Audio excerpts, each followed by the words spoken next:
अंतिम इतिहास ये काम बिल्कुल उपयुक्त रूप से काव्या फर्नांडीज को सौंपा गया, जो अब अपने करियर के उत्तरार्ध में थी। उनके दादा रोहन की मूल जीवनी पर आधारित उनके डॉक्टरेट शोध ने उन्हें न्याय सहायता के संपूर्ण संस्थागत इतिहास के सबसे प्रमुख विद्वान के रूप में स्थापित किया था। उन्होंने उस विवरण को तैयार करने में 4 साल बिताए, जो आगे चलकर इस यात्रा का सबसे प्रामाणिक और अंतिम लेखा जोखा बनने वाला था। इसके लिए उन्होंने मूल मौखिक इतिहास के ट्रांसक्रिप्ट, रोहन की जीवनी, डॉक्टर अय्यर के शैक्षणिक अध्ययन, ईशान वर्मा की अभिलेखीय खोजों और संगठन के अब तक के विशाल बहुपीढ़ीगत प्रभाव से जुड़े हर जीवित नेता के साक्षात्कारों का सहारा लिया। प्रियंका के साथ अपने नियमित परामर्श सत्रों में से एक के दौरान काव्या ने समझाया, चुनौती सामग्री एकत्र करने की नहीं है। चुनौती यह तय करने की है कि 150 वर्षों के निरंतर और विकसित होते उद्देश्य के बाद ये कहानी वास्तव में किस बारे में है। क्या यह मीरा राणे की व्यक्तिगत कहानी है? क्या ये संस्था की है? या ये शोषणकारी नुकसान के उस धर्रे की है और इसके खिलाफ मानवता के लंबे अधूरे संघर्ष की? प्रियंका ने धीरे से कहा, मुझे लगता है कि इसमें इन तीनों को एक साथ पिरोना होगा। यही तो पूरी बात का सार है ना? मीरा के व्यक्तिगत साहस ने इस संस्था को जन्म दिया। संस्था के धैर्यपूर्ण काम ने उस पैटर्न की वास्तविक गहराई और निरंतरता को उजागर किया। और वो पैटर्न, जो हम में से किसी से भी कहीं अधिक पुराना है, वही इस पूरी कहानी को पीढ़ी दर पीढ़ी इसकी निरंतर प्रासंगिकता और तात्कालिकता प्रदान करता है। काव्या की इस मेहनत के परिणामस्वरूप जो कृति सामने आए, उसे सीधे तौर पर पुनर्जन्म, एक संपूर्ण इतिहास, पुनर्जन्म, अ कंप्लीट हिस्ट्री नाम से प्रकाशित किया गया। लगभग 900 पन्नों की यह किताब 19वीं सदी के गोविंद राणे के बुनाई के काम से शुरू होकर मीरा के असाधारण पुनर्जन्म, न्याय सहायता की स्थापना, फिनेज और किसान भरोसा के दौरान इसके विस्तार, इसके अंतर्राष्ट्रीय विकास, एल्गोरिदम जवाबदेही के काम और आखिरकार क्लाइमेट डिस्प्लेसमेंट प्रोटेक्शन इनिशिएटिव के ऐतिहासिक संयुक्त राष्ट्र (UN) ढांचे तक की कहानी को रेखांकित करती थी।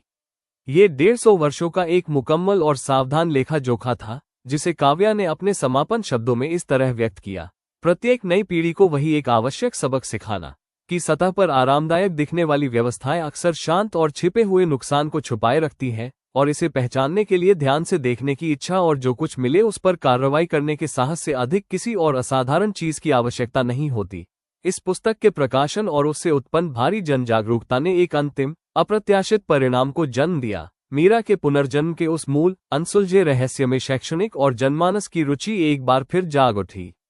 इस बार इसका परीक्षण 150 वर्षों के संचित दस्तावेजों और उससे भी अधिक महत्वपूर्ण रूप से कई अन्य प्रमाणित मामलों के लाभ के साथ किया गया, जिन्हें डॉक्टर अय्यर के मूल अनुसंधान कार्यक्रम, जिसे शोधकर्ताओं की अगली पीढ़ियों ने आगे बढ़ाया था, ने बीते दशकों में सावधानीपूर्वक खोजना और उनका अध्ययन करना जारी रखा था। इस पुस्तक के प्रकाशन के उपलक्ष्य में आयोजित एक संगोष्ठी, सिंपोजियम के दौरान अनुसंधान कार्यक्रम की वर्तमान मुख्य शोधकर्ता डॉक्टर आयशा खान ने स्वीकार किया, हमारे पास अभी भी इसका कोई निश्चित वैज्ञानिक स्पष्टीकरण नहीं है, लेकिन अब हमारे पास कहीं अधिक प्रमाणित मामले हैं, कहीं अधिक सावधान कार्यप्रणाली है, और मुझे लगता है कि सबसे महत्वपूर्ण बात यह है कि हम जो नहीं समझते हैं उसके प्रति हमारे भीतर कहीं अधिक विनम्रता है। मीरा राणे का मामला हमारे पूरे अनुसंधान कार्यक्रम में सबसे पहला और सबसे पूरी तरह से प्रलेखित, डॉक्यूमेंटेड उदाहरण बना हुआ है। यह अंततः चाहे जिसका भी प्रतिनिधित्व करता हो, वास्तविक स्मृति हस्तांतरण, एक असाधारण लेकिन अंततः समझ में आने वाली मनोवैज्ञानिक घटना, या कुछ ऐसा जिसे ठीक से समझने के लिए हमारे पास अभी वैज्ञानिक ढांचा ही नहीं है, मुझे लगता है कि इसके प्रति उनकी अपनी प्रतिक्रिया ही इस पूरे डेटा सेट में निहित सबसे महत्वपूर्ण सबक बनी हुई है। असाधारण परिस्थितियां साधारण साहस से कहीं कम मायने रखती है। अगले अध्याय में हम देखेंगे जैसे जैसे संगठन का वैश्विक नेटवर्क एक नई सदी में अपना शांत और निरंतर काम जारी रखता है। सानिका पवार की एक पोती, जो अपनी दादी की इन सावधानी से सहेजी गई कहानियों को सुनकर बड़ी हुई है, नासिक के अभिलेखागार आर्काइव में एक ऐसी खोज करती है जो अंततः पुनर्जन्म की अंतिम उत्पत्ति के प्रश्न को निश्चितता न सही, लेकिन एक पूर्ण विराम और संतोषजनक तसल्ली, क्लोजर, जरूर देती है। अध्याय 80, जो कभी सुलझने के लिए था ही नहीं। सानिका की पोती ईरा पवार अपनी दादी के निधन के दशकों बाद नासिक के इस अभिलेखागार आर्काइव में किसी शोधकर्ता या इतिहासकार के रूप में नहीं, बल्कि बस 30 के दशक की एक आम महिला के रूप में पहुंची थी। वे अपनी दादी के बचे हुए निजी सामान को सहेजने आई थीं, क्योंकि अब जाकर उन्हें वह भावनात्मक सहजता मिल पाई थी जिसके सहारे वे उन बक्सों को खंगाल सके जिन्हें उनके परिवार ने बरसों से लगभग अछूता छोड़ दिया था। सानिका के निजी कागजात के बीच, जो उनके बचपन के सपनों की पत्रिकाओं, ड्रीम जर्नल्स के साथ सावधानी से सुरक्षित रखे गए थे, वे रिकॉर्ड जिन्हें उन्होंने स्पष्ट रूप से अपने पूरे जीवन में निजी तौर पर रखा था और जिनमें उन अधूरी छवियों और भावनाओं को प्रलेखित किया गया था जो उनकी अनसुलझी यादों से जुड़ी थी, ईरा को एक अंतिम प्रविष्टि एंट्री मिली। उनकी दादी की मृत्यु से कुछ ही सप्ताह पहले लिखी गई इस बात को कभी किसी शोधकर्ता, जीवनी लेखक या यहाँ तक कि उनके अपने परिवार के साथ भी साझा नहीं किया गया था। सानिका ने उम्र के साथ कांपते हुए हाथों से लिखा था, मुझे लगता है कि आखिरकार मैं कुछ समझ गई हूँ। मैंने अपनी पूरी जिंदगी इसी उलझन में बिता दी कि क्या मेरे सपने सचमुच मीरा राणे से जुड़े थे या वे मेरे अपने दिमाग का कोई असामान्य, अनसुलझा कौतुक मात्र थे जो किसी न किसी संयोग से एक ऐसी कहानी से मेल खा गए जिसे मैंने बाद में पढ़ा और अनजाने में अपने निजी विश्वासों में आत्मसात कर लिया। मुझे नहीं लगता कि मैं कभी निश्चित रूप से इसका उत्तर जान पाऊंगी और अपने 93 वर्षों के जीवन में पहली बार मैं खुद को इस अनिश्चितता के साथ वास्तविक शांति में पाती हूँ। मेरा मानना है कि मीरा खुद भी एक ऐसी बात समझ गई थी जिसे मैंने बहुत हाल ही में पूरी तरह से समझा है कि कुछ प्रश्न वास्तव में सुलझने के लिए बने ही नहीं होते, वे साथ जीने के लिए, आगे ले जाने के लिए और सरल उत्तरों में पूरी तरह बदले बिना हमें एक आकार देने के लिए बने होते हैं। उनके असाधारण जीवन के साथ मेरे जुड़ाव का वास्तविक स्वरूप चाहे जो भी हो, मैं ये पूरी निश्चितता के साथ जानती हूँ, इसने मुझे वास्तविक उद्देश्य, वास्तविक साहस और उन लोगों की वास्तविक सेवा से भरे जीवन की ओर अग्रसर किया जिन्हें ठीक उसी चीज की आवश्यकता थी जो मैंने उन्हें देना सीखा था। अगर इन सपनों का बस इतना ही मतलब था तो मैं इससे पूरी तरह संतुष्ट हूँ। कुछ उपहारों को वास्तव में और पूरी तरह से सम्मानित करने के लिए उन्हें समझने की आवश्यकता नहीं होती। ईरा उस जर्नल की प्रविष्टि को काव्या फर्नांडीज के पास लेकर आई, जो अब खुद वयोवृद्ध हो चुकी थी लेकिन फिर भी अभिलेखागार की निरंतर देखरेख में सक्रिय रूप से लगी हुई थी। दोनों महिलाओं ने नासिक के उस छोटे से संग्रहालय में काफी देर साथ बैठकर इस बात पर विचार किया कि इस अंतिम, निजी चिंतन का क्या किया जाना चाहिए, यदि कुछ किया भी जाए तो। काव्या ने आखिरकार कहा, मुझे नहीं लगता कि यह किसी औपचारिक ऐतिहासिक रिकॉर्ड का हिस्सा होना चाहिए। इसलिए नहीं कि इसमें महत्व की कमी है, मेरा मानना है कि यह इस पूरी उल्लेखनीय कहानी से जुड़े किसी भी व्यक्ति द्वारा लिखी गई अब तक की सबसे समझदारी भरी बात हो सकती है। बल्कि इसलिए क्योंकि मुझे लगता है कि तुम्हारी दादी सबसे सच्चे और गहरे अर्थों में बिल्कुल सही थी। ये कभी सुलझने के लिए था ही नहीं, ये जीने के लिए था। उन्होंने अंततः उस जर्नल को अभिलेखागार के निजी संग्रह, प्राइवेट कलेक्शन में रख दिया, जो परिवार के सदस्यों और वास्तविक व गंभीर उद्देश्य रखने वाले शोधकर्ताओं के लिए उपलब्ध था, लेकिन उसे जानबूझकर संगठन के सार्वजनिक ऐतिहासिक आख्यान में शामिल नहीं किया गया। यह एक अंतिम, शांत स्वीकारोक्ति थी कि कुछ रहस्यों को बिल्कुल वैसा ही रहने देना चाहिए, उन्हें सुझाने के बजाय उनका सम्मान किया जाना चाहिए। ईरा उस शाम संग्रहालय से बाहर निकली तो उनके पास किसी निश्चित उत्तर से कहीं अधिक मूल्यवान कुछ था, उनकी दादी की वह संपूर्ण, कड़ी मेहनत से अर्जित की गई मानसिक शांति, जो अब एक और पीढ़ी को एक वास्तविक विरासत के रूप में सौंपी जा रही थी। यह एक ऐसी विरासत को आगे बढ़ा रही थी जो कभी भी किसी असंभव ज्ञान के बारे में थी ही नहीं, बल्कि उन रहस्यों के हमेशा के लिए अनसुलझे रहने के बावजूद एक सार्थक जीवन बनाने के कहीं अधिक साधारण और कहीं अधिक कठिन निर्णय, चॉइस के बारे में थी। अगले अध्याय में हम देखेंगे मीरा राणे के मूल पुनर्जन्म के 200 साल बाद न्याय सहायता का नेटवर्क, जो अब लगभग 40 देशों में फैल चुका है, एक ऐतिहासिक द्विशताब्दी 200वीं वर्षगांठ स्मरणोत्सव के लिए एकत्रित होता है। एक ऐसा उत्सव जो आखिरकार इस कहानी के उल्लेखनीय दायरे को पूरी तरह से सामने लेकर आता है। अध्याय 81, 200 वर्ष। ये द्विशताब्दी स्मरणोत्सव 200वीं वर्षगांठ नासिक में ठीक उसी तारीख को आयोजित किया गया था जब 200 साल पहले मीरा का मूल पुनर्जन्म हुआ था। इसमें न्याय सहायता के अब लगभग 40 देशों में फैले नेटवर्क के प्रतिनिधियों ने भाग लिया। यह एक ऐसा विशाल जनसमूह था जिसकी कल्पना भी सचमुच उस डरी हुई 16 साल की लड़की के लिए असंभव रही होगी, जिसके बिल्ली के कार्टून वाली एक कॉपियों की किताब में रखे निजी बहीखाते से इस पूरे असाधारण सफर की शुरुआत हुई थी। संगठन की वर्तमान निदेशक दीपिका ओसी राणे थी, जो एक विचारशील और शांत स्वभाव वाली बेहद प्रभावशाली महिला थी। उनके उपनाम में संगठन के मूल संस्थापक परिवार और घाना के एक ऐसे भागीदार परिवार का विवाह झलकता था जिनकी अपनी परदादी ने नेटवर्क की सबसे शुरुआती अफ्रीकी साझेदारियों में से एक को स्थापित करने में मदद की थी। उन्होंने नासिक के इस छोटे से परिसर में बने एक मंच से एकत्रित जनसमूह को संबोधित किया।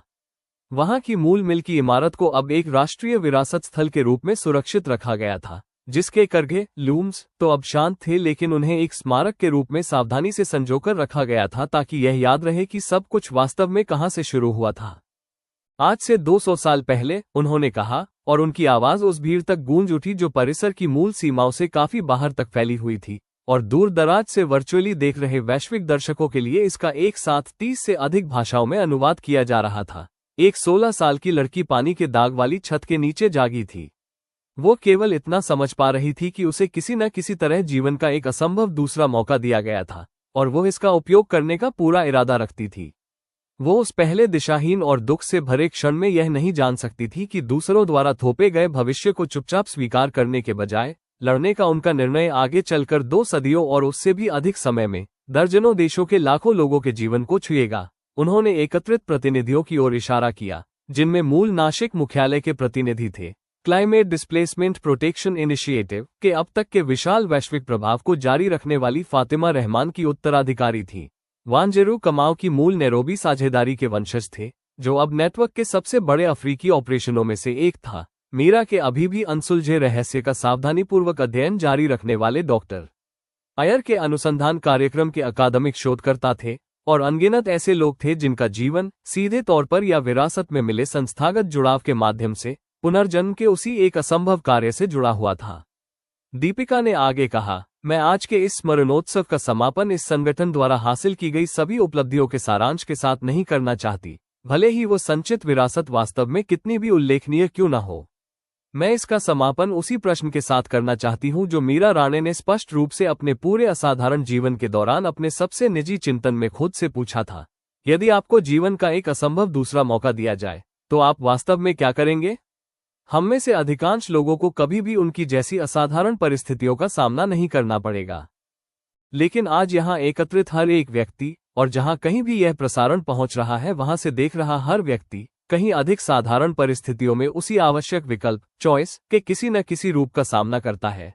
चाहे हम उस भविष्य को स्वीकार कर लें जिसे आरामदायक और परिचित व्यवस्थाएं हमें सौंपने की कोशिश करती हैं, या फिर हम इतनी सावधानी से देखें कि यह पहचान सके कि वे व्यवस्थाएं कब वास्तविक और छिपे हुए नुकसान को छुपाती हैं, और जो कुछ हम खोजें उस पर कार्रवाई करने का साहस जुटा सके। इस स्मरणोत्सव का समापन खुद उसी आम के पेड़ के नीचे आयोजित एक समारोह के साथ हुआ, जिसे पीढ़ियों से आ रहे घर के मालिकों की सचेत देखरेख के माध्यम से 2 शताब्दियों तक सावधानी से सुरक्षित रखा गया था, जो समय के साथ इस स्थल के वास्तविक महत्व को समझ गए थे। वहां दीपिका ने वैश्विक नेटवर्क के हर प्रमुख भागीदार संगठन के प्रतिनिधियों के साथ मिलकर उसी मूल पेड़ के बीजों से उगाया गया एक पौधा रोपा। ऐसे पौधों को नेटवर्क के सभी 40 देशों में ले जाया जाना था और वहां रोपा जाना था, मीरा राणे की उस असाधारण विरासत का एक जीवित बढ़ता हुआ प्रतीक जो एक ऐसी पूरी दुनिया में अपनी जड़ें जमा रहा था जिसकी वे खुद कभी व्यक्तिगत रूप से कल्पना भी नहीं कर सकती थी, लेकिन फिर भी उन्होंने अपने धैर्यवान और सोचे समझे निर्णय से इसे बनाने में वास्तव में मदद की थी। अगले अध्याय में हम देखेंगे द्विशताब्दी समारोह के शांत समापन के बाद दीपिका ओसी राणे मीरा की कहानी के साथ अपने परिवार के जटिल बहुपीढ़ीगत जुड़ाव पर निजी तौर पर विचार करती है और खुद एक व्यक्तिगत तीर्थयात्रा पर निकलती है, उस साधारण कब्र की ओर जहां मीरा और अर्जुन एक साथ आराम कर रहे हैं, कुछ ऐसा तलाशने जिसे वो भव्य वैश्विक स्मरणोत्सव कभी पूरी तरह से प्रदान नहीं कर सका। अध्याय 82 कब्र पर द्विशताब्दी के भव्य सार्वजनिक समारोहों के संपन्न होने की अगली सुबह दीपिका अकेले ही पारिवारिक भूखंड फैमिली प्लॉट पर गई। वे उस अनूठे और शांत आत्मीय क्षण की तलाश में थी जो इतना विशाल और वैश्विक स्मरणोत्सव बेहद भावुक होने के बावजूद कभी पूरी तरह से प्रदान नहीं कर सकता था। मीरा और अर्जुन नासिक के पुराने कब्रिस्तान में साधारण पत्थरों के स्मारकों के नीचे एक साथ विश्राम कर रहे थे।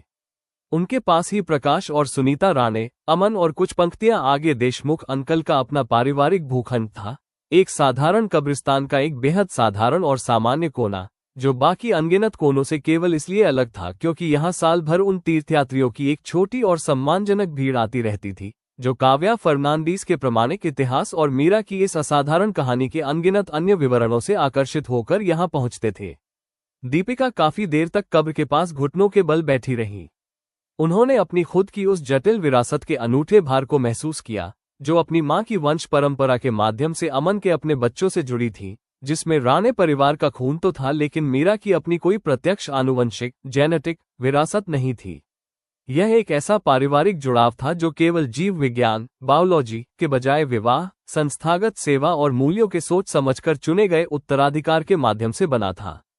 सुबह की शुरुआती रोशनी में कब्र के पास अकेली खड़ी उन्होंने धीरे से कहा, मैं नहीं जानती कि आप इसे सुन सकती हैं या नहीं, या आत्माओं के इस तरह वापस लौटकर आने के बारे में मेरा विश्वास किसी भी रूप में सच है भी या नहीं। लेकिन मैं आपको सीधे बताना चाहती थी कि कल के समारोह के मेरे लिए वास्तव में क्या मायने थे, उन भव्य भाषणों और वैश्विक प्रसारण से परे।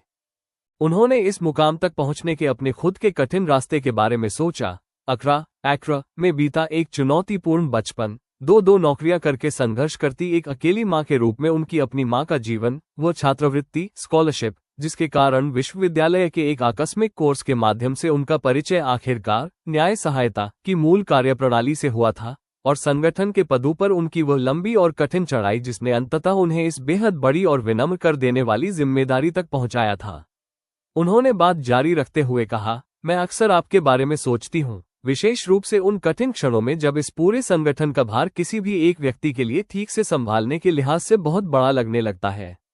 मैं उस डरी हुई 16 साल की लड़की के बारे में सोचती हूँ जिसके पास वैसा कोई संस्थागत समर्थन नहीं था जिसे आज मैं बहुत सहजता से उपलब्ध मान लेती हूँ, लेकिन फिर भी उसने साहस का चुनाव किया, सिर्फ इसलिए क्योंकि वह समझती थी कि यही सही निर्णय था, चाहे परिणाम शुरू में कितना भी अनिश्चित क्यों न दिखाई दे रहा हो। वे कुछ देर और शांत बैठी रहीं और कब्रिस्तान की उस सावधान व सम्मानजनक स्तब्धता पर सुबह की रोशनी को और गहरा होते हुए देखती रहीं, जिसके बाद वे आखिरकार जाने के लिए खड़ी हुईं। उन्होंने धीरे से कहा, उन सभी सदियों पहले साहस का चुनाव करने के लिए आपका धन्यवाद। मुझे उम्मीद है कि आप अब जहां कहीं भी होंगी यह अच्छी तरह समझती होंगी कि आपके उस एक निर्णय ने वास्तव में कितनी लंबी दूरी तय की है। नासिक से रवाना होने से पहले वे एक बार फिर उस आम के पेड़ के पास गईं। पिछले दिन के भव्य समारोह के शांत समापन के बाद उन्होंने उसे उस भीड़ भाड़ वाले स्मरणोत्सव की तुलना में कहीं अधिक शांतिपूर्ण पाया। बस वे खुद थी, उस प्राचीन पेड़ की जानी पहचानी धैर्यवान छांव थी, और पास ही में वह नया रोपा गया पौधा था जो अभी छोटा और कमजोर था लेकिन वास्तविक और उम्मीदों भरी जड़ों के साथ टिक चुका था। उन्होंने यहाँ मीरा की अपनी अंतिम यात्रा के बारे में सोचा, जिसका काव्या के प्रमाणिक इतिहास में इतने ध्यान से वर्णन किया गया था। एक वयोवृद्ध महिला जो अपनी इस पूरी असाधारण यात्रा के साथ एक पूर्ण और वास्तविक शांति पा चुकी थी, और आखिरकार यह समझ गई थी कि पुनर्जन्म का वह असंभव उपहार कभी मुख्य बिंदु था ही नहीं, बल्कि उसकी असली विरासत पूरी तरह से उसके बाद लिए गए निर्णय चॉइस में निहित थी। मुझे लगता है कि मैं आखिरकार समझ गई हूं कि आपने वास्तव में क्या बनाया था। दीपिका ने पेड़ की उसी जानी पहचानी समय की मार झेली छाल पर अपना हाथ टिकाते हुए सोचा, ठीक वैसे ही जैसे पीढ़ियों पहले मीरा ने खुद कभी किया था।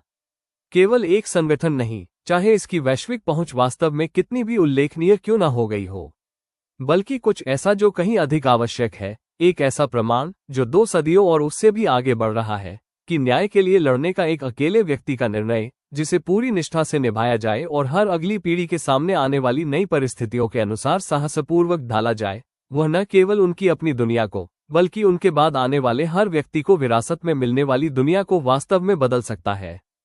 वे काफी देर तक उस आम के पेड़ के नीचे खड़ी रहीं और उन्होंने एक पूरे असाधारण इतिहास के उस अनूठे और मुकम्मल भार को अपने खुद के सक्षम हाथों में सहजता से समाते हुए महसूस किया। इसके बाद वे आखिरकार धीरे से उस बड़े काम की ओर लौट पड़ी जो अभी भी उनका इंतजार कर रहा था, निरंतर चलने वाले क्लाइमेट डिस्प्लेसमेंट प्रोटेक्शन इनिशिएटिव का निरंतर विस्तार, आने वाले दशकों में अनिवार्य रूप से पैदा होने वाले किसी भी नए तकनीकी नुकसान के प्रति एल्गोरिथम जवाबदेही नेटवर्क की प्रतिक्रिया, और मीरा राणे के उस असाधारण संकल्प को अनिश्चित काल के लिए भविष्य के किसी भी मोड़ तक आगे ले जाने के लिए नेताओं की एक और पीढ़ी को प्रशिक्षित करने का वो धैर्यवान और सोचे समझे प्रयासों से भरा काम। अगले अध्याय में हम देखेंगे जैसे जैसे न्याय सहायता के संचालन की 3री सदी शुरू हो रही है, संगठन एक मौलिक रूप से नए प्रश्न का सामना कर रहा है। क्या आर्टिफिशियल जनरल इंटेलिजेंस (AGI) प्रणालियां, जो अब मानवीय समझ से परे परिष्कृत शोषणकारी वित्तीय संरचनाओं को डिजाइन करने में सक्षम है, एक ऐसे विरोधी का प्रतिनिधित्व करती हैं जिससे निपटने के लिए नासिक सिद्धांत कभी बनाए ही नहीं गए थे।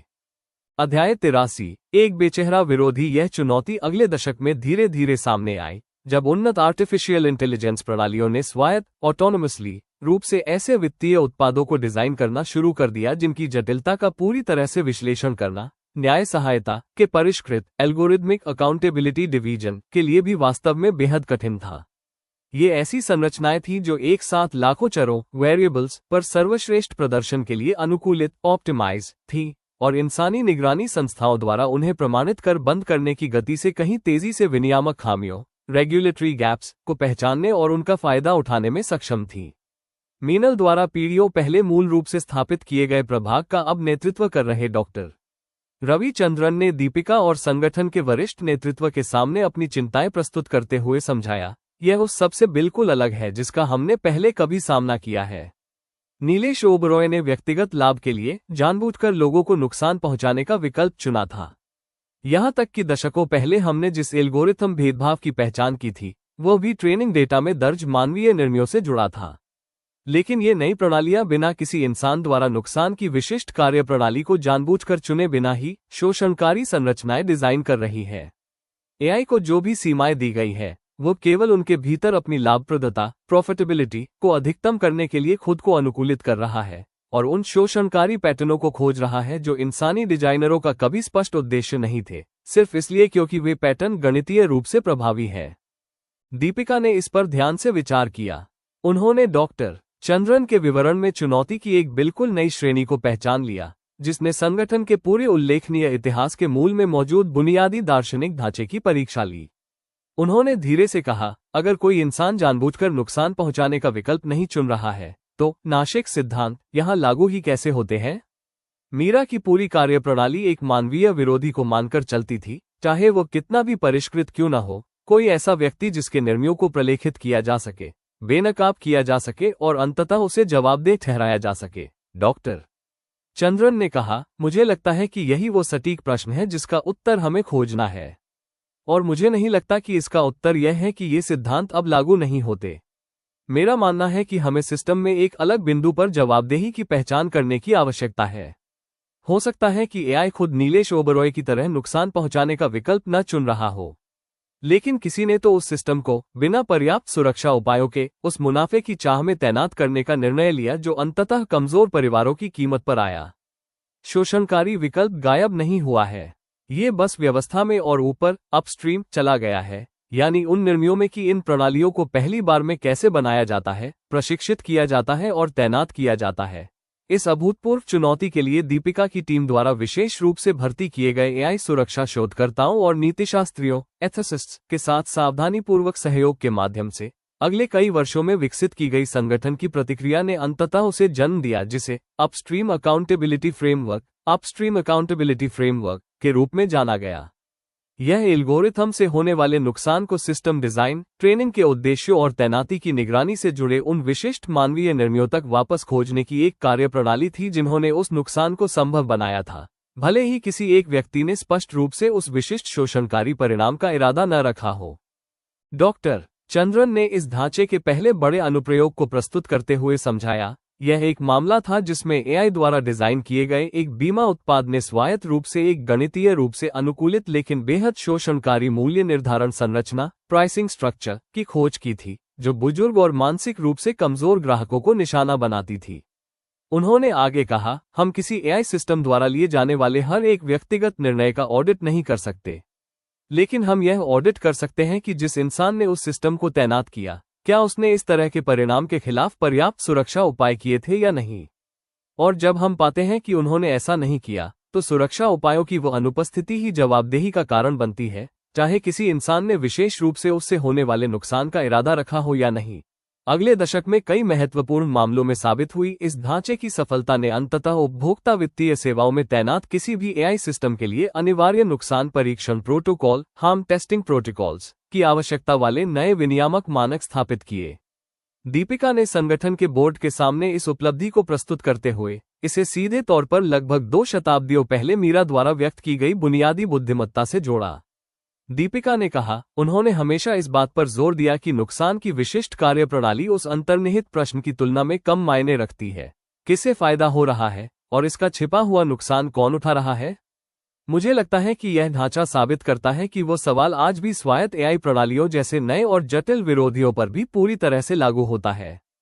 कार्यप्रणाली विकसित होती रहती है, बुनियादी सवाल और इसे पूछते रहने के लिए आवश्यक साहस कभी वास्तव में नहीं बदलता। अगले अध्याय में हम देखेंगे जैसे जैसे अपस्ट्रीम अकाउंटेबिलिटी फ्रेमवर्क वैश्विक एआई गवर्नेंस शासन मानकों को नया आकार दे रहा है, दीपिका अपनी खुद की भावी सेवानिवृत्ति का सामना करती है। वे अपने संस्थापक के मूल असंभव पुनर्जन्म से लगभग 220 वर्ष दूर हो चुके इस संगठन के लिए न्याय सहायता के नेतृत्व की अगली पीढ़ी की पहचान करने की सावधान प्रक्रिया शुरू करती है। अध्याय 84 बही खाता सौंपना दीपिका की अपनी उत्तराधिकार प्रक्रिया, जिसे उन्होंने उसी सावधानी और विचार विमर्श के साथ पूरा किया जैसा कि पीढ़ियों पहले मीनल ने प्रियंका के चयन के समय किया था, आखिरकार एक ऐसे उम्मीदवार पर जाकर टिकी जिसके नेतृत्व का मार्ग संगठन की मूल स्थापना की कहानी के साथ एक अनोखा और शांत सामंजस्य रखता था। मेहर पाटिल, जो स्वयं विष्णु पाटिल की परपोती की बेटी सपूत थीं। विष्णु पाटिल का वही परिवार जो नीलेश ओबरॉय के पुराने शिकारी नेटवर्क के हाथों अपनी फैक्ट्री खोने ही वाला था, और यह मामला राणे परिवार की अपनी मिल के बाहर न्याय सहायता के सबसे शुरुआती मुकदमों में से एक था। मैं इसी कहानी को सुनते हुए बड़ी हुई हूँ, मेहर ने दीपिका से अपनी अंतिम परिवर्तन वार्ता के दौरान कहा।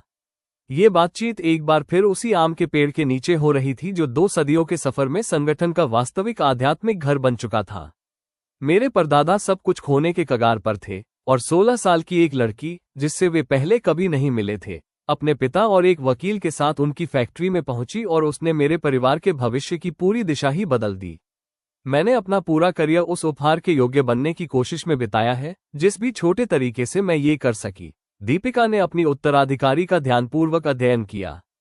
उन्हें मेहर की विनम्रता और उनकी कड़ी मेहनत से अर्जित योग्यता में ठीक वही गुण दिखाई दिए जो संगठन की निरंतर सफलता के लिए आवश्यक थे। मुझे लगता है कि आप एक महत्वपूर्ण बात समझती हैं, दीपिका ने कहा, और मुझे उम्मीद है कि आप इसे उतनी ही सावधानी से आगे बढ़ाएंगी जितना मैंने बढ़ाने की कोशिश की है। ये संगठन कभी भी मीरा राणे की अपनी असाधारण प्रतिभा के बारे में नहीं था, चाहे वो प्रतिभा कितनी भी अद्भुत क्यों न रही हो। यह आपके जैसे अनगिनत परिवारों के बारे में था, जिन्हें उस समय मदद मिली जब उन्हें इसकी सख्त जरूरत थी, और जिन्होंने, जैसे आपके मामले में, अपनी पूरी जिंदगी उसी मदद को दूसरों तक पहुंचाने में लगाने का फैसला किया। यही हमारे द्वारा बनाए गए इस पूरे तंत्र का असली इंजन है, मेहर। किसी एक व्यक्ति की प्रतिभा नहीं, बल्कि पीढ़ी दर पीढ़ी लोगों की वो अटूट श्रृंखला, जो अपने समय में मिली मदद को दूसरों को लौटाने, पे फॉरवर्ड करने का विकल्प चुनती है। अगली वसंत ऋतु में आयोजित औपचारिक बदलाव समारोह में संगठन के अब लगभग 50 देशों के नेटवर्क से प्रतिनिधि एकत्र हुए। मेहर ने न्याय सहायता की नवनियुक्त वैश्विक निदेशक के रूप में पहली बार सभा को संबोधित करते हुए भविष्य के बारे में बड़े बड़े दावों के बजाय अपने परिवार के सहेज कर रखे गए पत्रों में से एक पत्र को बेहद संजीदगी और आत्मीयता से पढ़ने का फैसला किया। ये पत्र विष्णु पाटिल ने उनके मूल मुकदमे के दशकों बाद मीरा राणे को व्यक्तिगत रूप से लिखा था, जिसमें उन्होंने उस हस्तक्षेप के लिए एक बार फिर आभार व्यक्त किया था, जिसने उनके परिवार की आने वाली 3 पीढ़ियों को एक सुरक्षित और समृद्ध जीवन जीने का अवसर दिया था। मैं इस पत्र को हमेशा अपने पास रखती हूँ, मेहर ने कहा, उनकी आवाज में एक गहरी और शांत संवेदनशीलता थी, ये याद दिलाने के लिए कि 2 सदियों के निरंतर विकास के बाद हमारे द्वारा बनाए गए इन बड़े बड़े आंकड़ों और अंतर्राष्ट्रीय ढांचों के पार ये काम असल में क्या हासिल करता है। एक परिवार जो तबाही से बच गया और जिसके भीतर उपजी कृतज्ञता की भावना पीढ़ियों तक गूंजती रही। यही हमारे हर काम का वास्तविक पैमाना है। मैं इस संगठन के नेतृत्व में अपने जीवन के जितने भी साल मुझे मिलेंगे, इसी पैमाने को हमेशा अपने काम के केंद्र में रखने का इरादा रखती हूँ। इस औपचारिक बदलाव के बाद दीपिका की अपनी सेवानिवृत्ति उन्हें वापस एक्रा ले गई। वहां उन्होंने अपने बचे हुए वर्ष संगठन के पश्चिम अफ्रीकी प्रशिक्षण केंद्र के माध्यम से युवा वकीलों को सलाह देने में बिताए। कभी कभी वे महत्वपूर्ण संस्थागत अवसरों पर नासिक की यात्रा भी करती थीं, लेकिन वैश्विक प्रशासन की तुलना में वे सीधे शिक्षण के अधिक शांत और आत्मीय काम से संतुष्ट थीं। मुझे लगता है कि मैं आखिरकार वह बात समझ गई हूं जिसे मीरा शायद अपने जीवन के अंतिम दिनों में समझ गई थी। उन्होंने अपनी सेवानिवृत्ति के दशकों बाद नासिक की ऐसी ही एक यात्रा के दौरान एक पत्रकार से कहा, सबसे गहरा संतोष कभी भी इस बात में नहीं था कि हमने किस पैमाने पर संगठन का निर्माण किया। ये तो हर एक व्यक्ति को हिम्मत चुनते हुए देखने में था, एक समय पर लिया गया एक सही फैसला, और यह जानने में था कि आपने उस विकल्प को उनके लिए थोड़ा आसान बनाने में मदद की थी।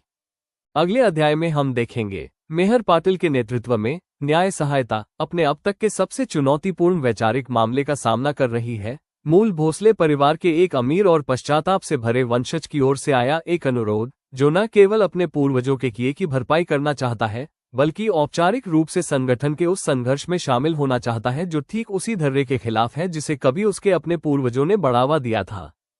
अध्याय 85। भोसले का अनुरोध। वो पत्र औपचारिक कानूनी माध्यमों से मेहर के कार्यालय पहुंचा, जिसमें एक ऐसे अनुरोध का विशेष और विचारशील वजन था जिसके लेखक को अच्छी तरह पता था कि इसका सामना एक बड़े और बिल्कुल जायज संदेह के साथ हो सकता है।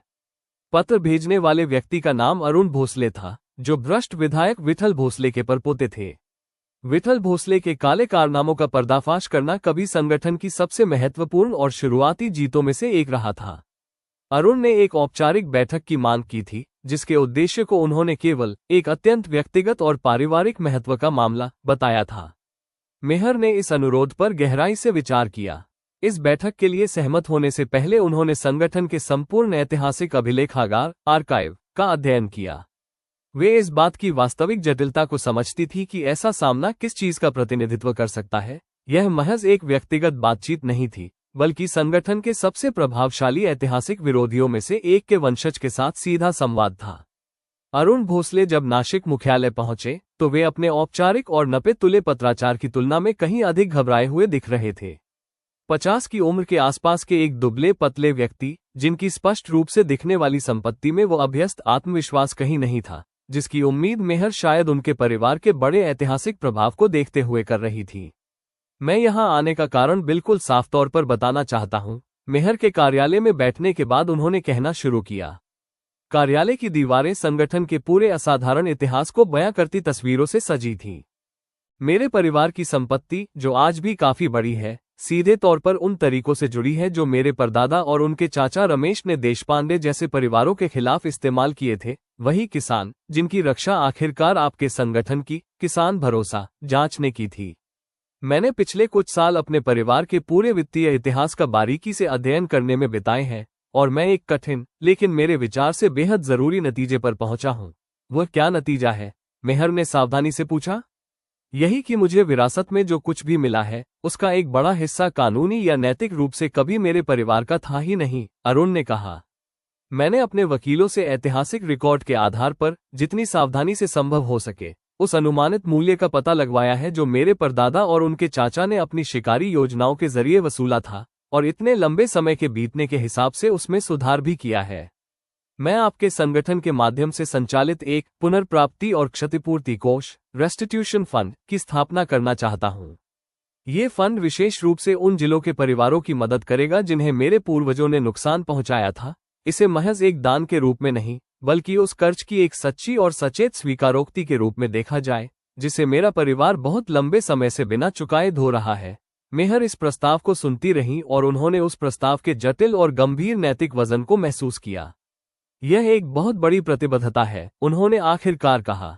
श्रीमान भोसले, किसी भी व्यवहारिक व्यवस्था पर चर्चा करने से पहले मैं आपकी इस प्रेरणा को और अधिक गहराई से समझना चाहती हूँ। इतने दशकों के बाद अब क्यों? अरुण ने इस सवाल पर गंभीरता से विचार किया।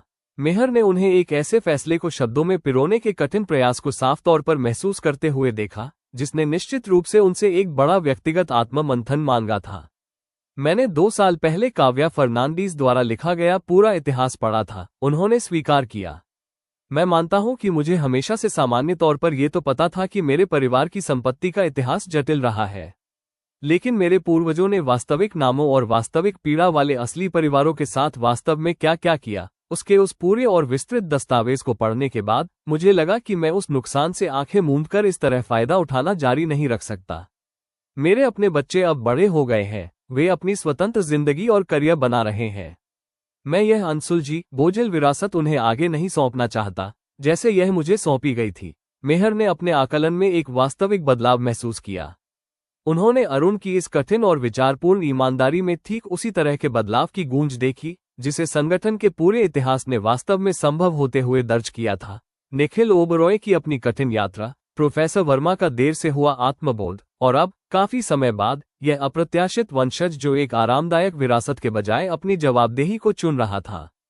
मुझे लगता है, उन्होंने आखिरकार कहा, हमें सावधानी से आगे बढ़ना चाहिए, लेकिन मेरा मानना है कि यह कदम वास्तव में उन मूल्यों का सम्मान कर सकता है जिनके प्रतिनिधित्व के लिए ये संगठन बना था।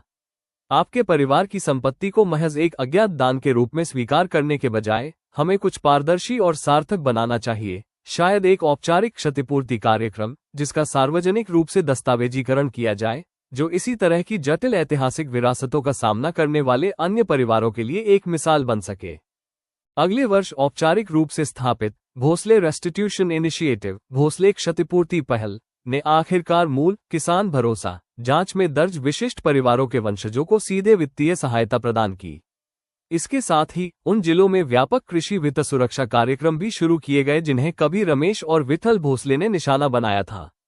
ऐतिहासिक जवाबदेही के इस अभूतपूर्व मॉडल ने अंतर्राष्ट्रीय स्तर पर काफी ध्यान आकर्षित किया। इस पहल की सार्वजनिक शुरुआत के मौके पर बोलते हुए मेहर ने इसे संगठन के पूरे असाधारण इतिहास के सबसे गहरे और सबसे आवश्यक सबक से जोड़ा। मीरा राणे हमेशा इस बात पर जोर देती थी कि बदलाव हर उस व्यक्ति के लिए वास्तव में संभव है जो इसे चुनने के लिए तैयार हो। उन्होंने कहा, चाहे उनकी अपनी कहानी की शुरुआत कहीं से भी हुई हो। मुझे लगता है कि अरुण भोसले का ये साहस, जहां उन्होंने एक आरामदायक चुप्पी के बजाय जवाबदेही को चुना, ये साबित करता है कि यह सबक आज भी उतना ही सच है जितना 2 सदियों पहले था। उनके पूर्वजों ने जो नुकसान पहुंचाया वो वास्तविक था, बड़ा था, और उसे पूरी तरह से सुधारा नहीं जा सकता। लेकिन इसे चुपचाप अपनाने के बजाय ईमानदारी से स्वीकार करने का ये फैसला वास्तव में मायने रखता है, और मेरा मानना है कि यह हर उस परिवार को एक मूल्यवान सीख देता है जो आज भी अपनी अपनी ऐसी ही जटिल ऐतिहासिक विरासतों का बोझ ढो रहे हैं। अगले अध्याय में हम देखेंगे भोसले रेस्टिट्यूशन इनिशिएटिव की सफलता संगठन के अंतर्राष्ट्रीय नेटवर्क से जुड़े कई अन्य परिवारों को भी इसी तरह के ऐतिहासिक आत्म मंथन के लिए प्रेरित करती है।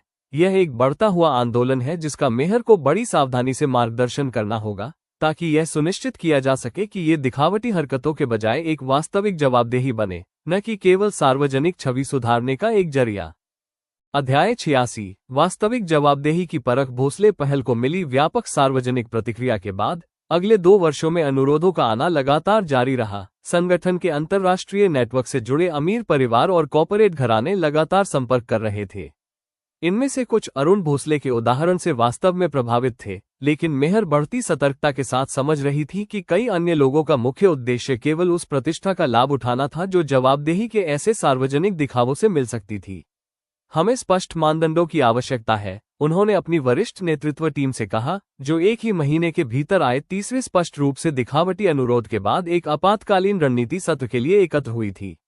यह अनुरोध एक बहुराष्ट्रीय ऋणदाता निगम मल्टीनेशनल लैंडिंग कॉरपोरेशन की ओर से था, जो एक मामूली ऐतिहासिक प्रभाव कोष स्थापित करना चाहता था, जबकि संगठन के अपने वर्तमान मामलों के अनुसार वो स्वयं कई विकासशील बाजारों में ठीक वैसी ही शिकारी और शोषक नीतियां जारी रखे हुए था। अरुण भोसले का उदाहरण वास्तविक था क्योंकि उसमें सच्चा व्यक्तिगत त्याग, पूर्ण पारदर्शिता और विशिष्ट दस्तावेजीकृत नुकसान की वास्तविक स्वीकारोक्ति शामिल थी।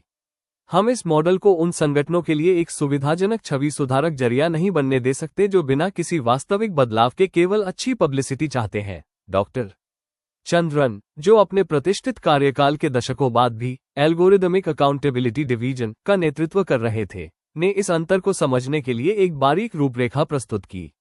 मेरा सुझाव है कि यह परख 3 स्तरों पर होनी चाहिए, उन्होंने कहा। पहला, क्या यह क्षतिपूर्ति किसी अस्पष्ट, सामान्य सद्भावना के बजाय विशेष रूप से दस्तावेजों में दर्ज नुकसान की भरपाई करती है? दूसरा, क्या यह प्रस्ताव देने वाले पक्ष से एक सच्चे और सत्यापित त्याग की मांग करता है, या ये केवल उनके पहले से चले आ रहे धर्मार्थ दानों का मार्ग बदलना मात्र है? और तीसरा, जो सबसे महत्वपूर्ण है, क्या यह उनके वर्तमान तौर तरीकों में एक सच्चे, प्रमाणित बदलाव के साथ आता है, या यह उनके चल रहे व्यवहार से कटा हुआ महज एक अकेला दिखावा है? मेहर ने इस रूपरेखा को औपचारिक रूप से अपना लिया, जिसे आगे चलकर भोसले स्टैंडर्ड, भोसले मानक के रूप में जाना गया, मानदंडों का एक ऐसा कड़ा सेट जिसे न्याय सहायता के साथ औपचारिक क्षतिपूर्ति साझेदारी करने के इच्छुक किसी भी संगठन या परिवार को पूरा करना अनिवार्य था। इसकी सत्यता की जांच उसी सावधानीपूर्वक और स्वतंत्र दस्तावेजीकरण पद्धति के माध्यम से की जानी थी जिसे संगठन ने 2 सदियों के सफर में विकसित और परिष्कृत किया था। जब उस बहुराष्ट्रीय ऋणदाता निगम के अनुरोध का इस नए मानक पर मूल्यांकन किया गया, तो उसे औपचारिक रूप से खारिज कर दिया गया। इसके साथ एक सार्वजनिक बयान भी जारी किया गया जिसमें विस्तार से समझाया गया कि उनका प्रस्तावित ऐतिहासिक प्रभाव कोष उस वास्तविक जवाबदेही की कसौटी पर खरा क्यों नहीं उतरा जिसकी संगठन अब मांग करता था। इस अस्वीकृति ने भी बड़े पैमाने पर सार्वजनिक ध्यान आकर्षित किया, जिसने अंततः संगठन के साथ विकसित हो रही अन्य वास्तविक साझेदारियों की विश्वसनीयता को कमजोर करने के बजाय और अधिक मजबूत किया। मुझे लगता है कि यह ठीक उसी तरह की समझ और परख है जैसा मीरा हमसे उम्मीद करती। मानक की औपचारिक स्थापना के कई महीनों बाद इस विवाद को कवर कर रहे एक पत्रकार से मेहर ने कहा। उन्होंने वास्तविक और कठिन जवाबदेही के स्थान पर आरामदायक सतही दिखावों को स्वीकार करने में कभी विश्वास नहीं किया। मेरा मानना है कि उनकी विरासत का सम्मान करने का मतलब ठीक उसी सूक्ष्म परख को लागू करना है, भले ही ऐसा करने से हमें अल्पावधि में संभावित संसाधनों या सकारात्मक पब्लिसिटी का नुकसान ही क्यों न उठाना पड़े। अगले दशक में भोसले स्टैंडर्ड ने आखिरकार संगठन के अंतर्राष्ट्रीय नेटवर्क में 17 वास्तविक क्षतिपूर्ति साझेदारियों को सुगम बनाया। इसमें वे परिवार और कई सावधानीपूर्वक सत्यापित मामलों में पूरे के पूरे कॉर्पोरेशन शामिल थे जो इन कड़े मानदंडों को पूरा करने के लिए तैयार थे। इनमें से प्रत्येक साझेदारी ऐतिहासिक जवाबदेही के एक बढ़ते और दस्तावेजीकृत मॉडल में योगदान दे रही थी, जिसे अकादमिक शोधकर्ताओं ने विरासत में मिली आर्थिक नाइंसाफी से निपटने के एक बिल्कुल नए दृष्टिकोण के रूप में अध्ययन करना शुरू कर दिया था। इस मानक की 10वीं वर्षगांठ के अवसर पर एक साक्षात्कार के दौरान इसकी सफलता पर विचार करते हुए मेहर ने इसे पूरे संगठन के असाधारण इतिहास में छिपी सबसे गहरी बुद्धिमत्ता से जोड़ा। मेरा मानना है कि सही और गलत की गहरी परख हमेशा से उस सब के केंद्र में रही है जो मीरा राणे ने वास्तव में बनाया था। उन्होंने कहा, खलनायक और नायक की सरल, आसान श्रेणियां बनाना इसका उद्देश्य नहीं था, बल्कि विशिष्ट विकल्पों का सावधानीपूर्वक परीक्षण करने और लोगों तथा संस्थानों को एक ऐसे मानक के प्रति जवाबदेह ठहराने का वास्तविक, कठिन काम था जो उनसे कुछ सार्थक करने की मांग करता हो। किसी एक जीत या साझेदारी से कहीं अधिक, यह अनुशासन ही वो चीज है जिसे मैं उम्मीद करती हूँ कि यह संगठन आने वाली न जाने कितनी पीढ़ियों तक संजोकर रखेगा। अध्याय 86 समाप्त। अगले अध्याय में हम देखेंगे जैसे जैसे मेहर पाटिल का अपना कार्यकाल अपने स्वाभाविक समापन की ओर बढ़ता है, संगठन के सामने एक पूरी तरह से अभूतपूर्व प्रश्न खड़ा होता है। क्या अपने मिशन का औपचारिक विस्तार वित्तीय शोषण के दायरे से पूरी तरह बाहर निकालकर व्यवस्थागत अन्याय के उस व्यापक ढांचे तक किया जाए, जिसे यदि पर्याप्त सावधानी से देखा जाए तो मीरा की मूल अंतर्दृष्टि ने हमेशा परोक्ष रूप से संबोधित किया था। अध्याय 87 एक मिशन की सीमाएं। ये सवाल आखिरकार औपचारिक विचार विमर्श तक पहुंचने से पहले सालों तक संगठन के नेतृत्व के बीच घूमता रहा था। क्या न्याय सहायता की वह बारीकी से तराशी गई पद्धति, जिसे विशेष रूप से वित्तीय शोषण के इर्द गिर्द तैयार किया गया था, वास्तव में व्यवस्थागत अन्याय के उन अन्य रूपों तक विस्तारित की जा सकती है जो इसी बुनियादी ढांचे को साझा करते हैं? छिपा हुआ नुकसान, तकनीकी रूप से कानूनी तंत्र और ऐसे कमजोर वर्ग जिनके पास बहुत देर होने से पहले उस धर्रे को पहचानने या उसका विरोध करने के संसाधनों का अभाव हो। हम मीरा के मूल फोकस से काफी आगे तक विस्तार कर चुके हैं, मेहर ने एकत्रित बोर्ड से कहा। वे अपने कार्यकाल के सबसे महत्वपूर्ण रणनीतिक फैसलों में से एक के दौरान इस सवाल को औपचारिक विचार के लिए प्रस्तुत कर रही थी। जलवायु विस्थापन, क्लाइमेट डिस्प्लेसमेंट, उनकी मूल दृष्टि का हिस्सा नहीं था। एल्गोरिदमिक जवाबदेही भी नहीं थी। प्रत्येक विस्तार एक नए संदर्भ में उसी आवश्यक धर्रे को पहचानने से बिल्कुल स्वाभाविक रूप से उभरा। मुझे लगता है कि हमें ईमानदारी से यह पूछने की जरूरत है कि क्या उस विस्तार की कोई सैद्धांतिक सीमा है, या यदि हम अपनी पद्धति को बहुत व्यापक रूप से फैलाते हैं तो क्या हम पूरी तरह से अपना फोकस खोने का जोखिम उठा रहे हैं। इसके बाद जो बहस छिड़ी वह लगभग 1 साल तक चली, जिसमें संगठन के वरिष्ठ नेतृत्व के बीच वास्तविक और विचारशील असहमति देखने को मिली। कुछ लोगों ने स्वास्थ्य सेवा तक पहुंच के शोषण और पर्यावरणीय न्याय जैसे क्षेत्रों में विस्तार के लिए बड़े उत्साह के साथ तर्क दिया, जहां कमजोर आबादी के खिलाफ छिपे हुए तकनीकी रूप से कानूनी नुकसान का वही बुनियादी धर्रा साफ तौर पर लागू होता था, जबकि अन्य लोगों का जोर इस बात पर था कि विशेष रूप से वित्तीय शोषण पर ध्यान केंद्रित रखना ही संगठन की निरंतर प्रभावशीलता और संस्थागत विशेषज्ञता के लिए आवश्यक है। ये डॉक्टर नलिनी राव की पोती मेघना राव नाम की एक इतिहासकार थी, जिन्होंने संगठन के इतिहास के साथ अपने परिवार के कई पीढ़ियों पुराने विद्वतापूर्ण जुड़ाव को जारी रखा था, जिन्होंने अंततः वह रूपरेखा प्रदान की जिसने इस बहस को सुलझा दिया। मुझे लगता है कि इसका उत्तर मीरा के अपने मूल प्रश्न पर लौटने में निहित है। उन्होंने बोर्ड को उसकी अंतिम विचार विमर्श बैठक के दौरान संबोधित करते हुए कहा, यह नहीं कि हम नुकसान के किस विशिष्ट तंत्र का समाधान करते हैं, बल्कि यह कि उन व्यवस्थाओं की छिपी हुई कीमत कौन चुकाता है जो अपनी सतह पर पूरी तरह से उचित प्रतीत होती है। वो प्रश्न वास्तव में कभी भी वित्तीय अनुबंधों तक सीमित नहीं था। ये समान रूप से स्वास्थ्य सेवा प्रणालियों, पर्यावरणीय नियमों, आवास नीति या किसी भी अन्य क्षेत्र पर लागू होता है जहां सत्ता की विषमता, पावर एसिमेट्री, नुकसान को तकनीकी वैधता के पीछे छिपाने की अनुमति देती है। मेरा मानना है कि वास्तविक सीमा नुकसान का प्रकार नहीं है। यह इस बात पर निर्भर करता है कि क्या हम उस कठोरता, धैर्य और सावधानीपूर्वक दस्तावेजीकरण को बनाए रखते हैं जिसने हमारे वित्तीय शोषण के काम को वास्तव में प्रभावी बनाया, बजाय इसके कि हम अपनी विशेषज्ञता को एक साथ बहुत सारे मोर्चों पर फैलाकर कमजोर कर दें। बोर्ड ने अंततः एक अत्यंत सतर्क और सुविचारित विस्तार रूपरेखा को अपनाया। संगठन के मिशन का औपचारिक रूप से विस्तार कर इसमें किसी भी ऐसे क्षेत्र को शामिल किया गया जहां कमजोर आबादी के खिलाफ छिपे हुए व्यवस्थागत नुकसान के बुनियादी धर्रे को उसी कठोर कार्यप्रणाली के साथ प्रमाणित किया जा सके जिसका नेतृत्व मीरा के मूल काम ने किया था। इसके साथ ही संगठन की संस्थागत क्षमता से अधिक तेजी से विस्तार करने से स्पष्ट रूप से इनकार कर दिया गया ताकि उपयुक्त विशेषज्ञता और देखभाल को बनाए रखा जा सके। अगले 2 वर्षों के भीतर शुरू किए गए पहले औपचारिक विस्तार ने स्वास्थ्य सेवा की बिलिंग प्रथाओं, हेल्थ केयर बिलिंग प्रैक्टिसेस को संबोधित किया, जो छिपे हुए, तकनीकी रूप से कानूनी और शोषक नियमों के उसी बुनियादी ढांचे के माध्यम से बुजुर्गों और पुरानी बीमारियों से पीड़ित मरीजों का व्यवस्थित रूप से शोषण कर रही थी, जिसने कभी नीलेश ओबरॉय के मिल अनुबंधों को परिभाषित किया था। एक पूर्व अस्पताल प्रशासक डॉक्टर अंजलि कृष्णन के नेतृत्व में स्थापित न्याय सहायता के हेल्थ केयर जस्टिस डिवीजन ने अंततः इस धर्रे को कई देशों में लाखों मरीजों को प्रभावित करने वाली व्यवस्थागत उद्योग प्रथाओं में खोज निकाला। ये बिल्कुल वही धर्रा है, मेहर ने इस डिवीजन की औपचारिक शुरुआत के दौरान एकत्रित नेतृत्व से कहा। ये कार्यक्रम एक बार फिर नासिक के उसी छोटे संग्रहालय में आयोजित किया गया था जो हर आगामी विस्तार में संगठन के आध्यात्मिक आधार बिंदु के रूप में काम कर रहा था। अलग क्षेत्र, अलग विशिष्ट तंत्र, लेकिन वही बुनियादी सवाल और इसका ईमानदारी से जवाब देने के लिए आवश्यक वही बुनियादी साहस।